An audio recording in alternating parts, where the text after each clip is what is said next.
세종대왕 제2부 천재들의 만남, 과학 발전과 도우는 사람들. 구독과 좋아요는 아름다운 마음입니다. 7화 노비에서 발명가로. 1420년 동네 관아. 이놈 또 뭔 짓을 하고 있는 거야. 관리의 호통 소리에 한 청년이 움찔했다.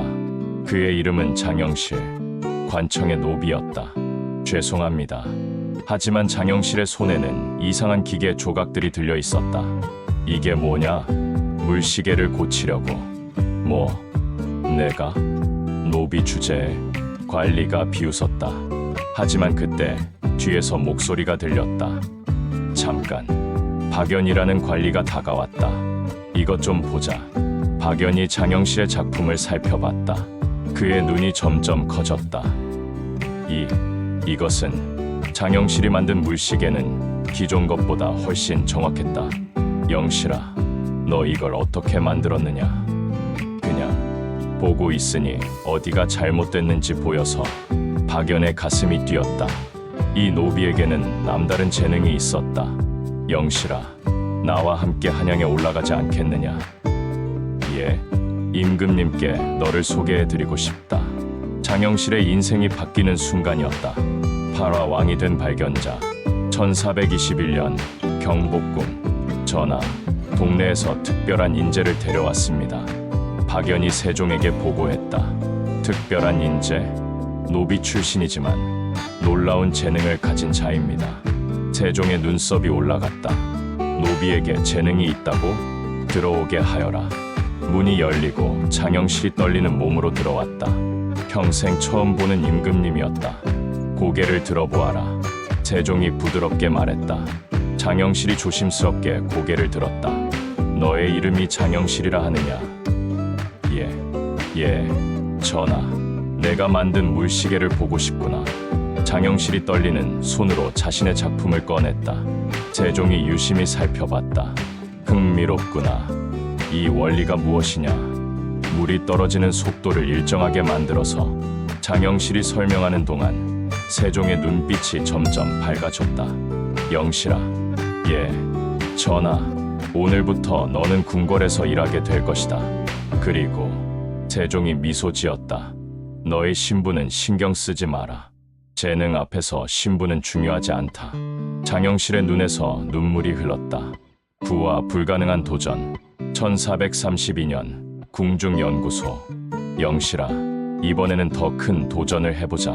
세종이 설렘 가득한 목소리로 말했다. 무엇이든 하겠습니다. 전하, 하늘의 움직임을 관측할 수 있는 기구를 만들어보자. 장영실이 깜짝 놀랐다. 하늘을요? 그렇다. 해와 달, 별들의 움직임을 정확히 알아야 농사도 짓고 달력도 만들 수 있지 않겠느냐? 하지만 전하, 그런 것은 중국에서나. 중국에서 하는 일을 우리가 못할 이유가 있느냐? 세종의 눈이 번뜩였다. 더 정확하고 더 우리에게 맞는 것을 만들어보자. 장영실의 가슴이 뜨거워졌다. 불가능해 보이는 일이었지만 임금님이 믿어주니 할 수 있을 것 같았다. 그런데 전하, 왜 신하들이 또 반대하지 않을까요? 노비가 하늘을 건드린다고. 세종이 웃었다. 영실아, 하늘은 누구 것이냐? 모든 사람의 것입니다. 그렇다. 하늘 아래 모든 사람이 평등하다. 너도 나도. 지화 기적의 탄생. 6개월 후. 전하, 됐습니다. 완성됐어요. 장영실이 흥분해서 달려왔다. 그의 뒤로는 이상한 모양의 기계가 보였다. 이것이 앙부일구냐? 예, 해의 그림자로 시간을 정확히 알 수 있습니다. 세종이 직접 확인해봤다.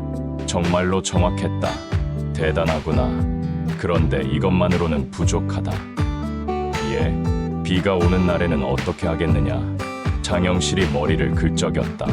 그래서 이것도 만들어봤습니다. 그가 가리킨 것은 물시계였다.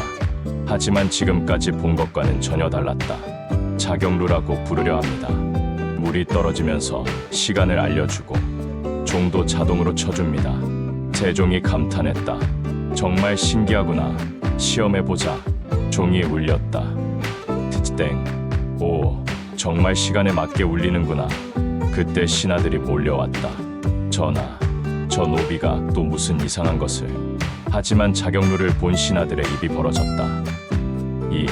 이것이 영실이가 만든 것이다. 세종이 자랑스럽게 말했다. 이제 우리나라도 정확한 시간을 알 수 있게 되었다. 11화 하늘에서 내리는 선물. 1441년 여름. 전하, 요즘 비가 너무 많이 와서 농민들이 걱정하고 있습니다. 신하가 보고했다. 얼마나 많이 왔는지 정확히 아느냐? 그게 정확한 양은. 세종이 생각에 잠겼다. 영실아, 예, 전하, 비의 양을 정확히 잴 수 있는 방법이 없을까? 장영실이 눈을 반짝였다. 또 새로운 도전이었다. 한번 해보겠습니다. 며칠 후, 전하, 만들었습니다. 장영실이 둥근 그릇 같은 것을 들고 왔다. 이것으로 비의 양을 잴 수 있습니다. 어떻게? 비가 오면 이 그릇에 물이 고이잖아요. 그 높이를 재면 얼마나 많이 왔는지 알 수 있어요. 오, 좋은 생각이구나. 치국이라고 부르려 합니다. 세종이 손뼉을 쳤다. 세계 최초로 비의 양을 정확히 재는 나라가 되는구나. 그날 밤, 마침 비가 왔다. 장영실과 세종은 함께 치국이를 지켜봤다. 전하, 정말 신기합니다. 하늘에서 내리는 물의 양을 사람이 잴 수 있다니. 영실아, 이것은 단순히 비를 재는 것이 아니다. 예, 하늘과 사람이 대화하는 방법이야. 하늘이 우리에게 얼마나 많은 선물을 주었는지 알 수 있게 되었으니까. 장영실의 눈에서 눈물이 흘렀다. 12화 실현의 순간. 1442년 봄. 영실아, 큰일 났다. 동료가 급하게 달려왔다. 왜? 가마가 부서졌어. 전하가 타고 가시던 가마가. 장영실의 얼굴이 새하얗게 됐다. 자신이 만든 가마였다. 전하께서 다치셨나요? 다행히 크게 다치시지는 않았지만 책임자를 찾고 있어. 장영실의 다리가 후들거렸다. 임금님의 가마를 만든 장인으로서 책임을 져야 했다. 곧 포도청 관리들이 왔다. 장영실, 너를 체포한다.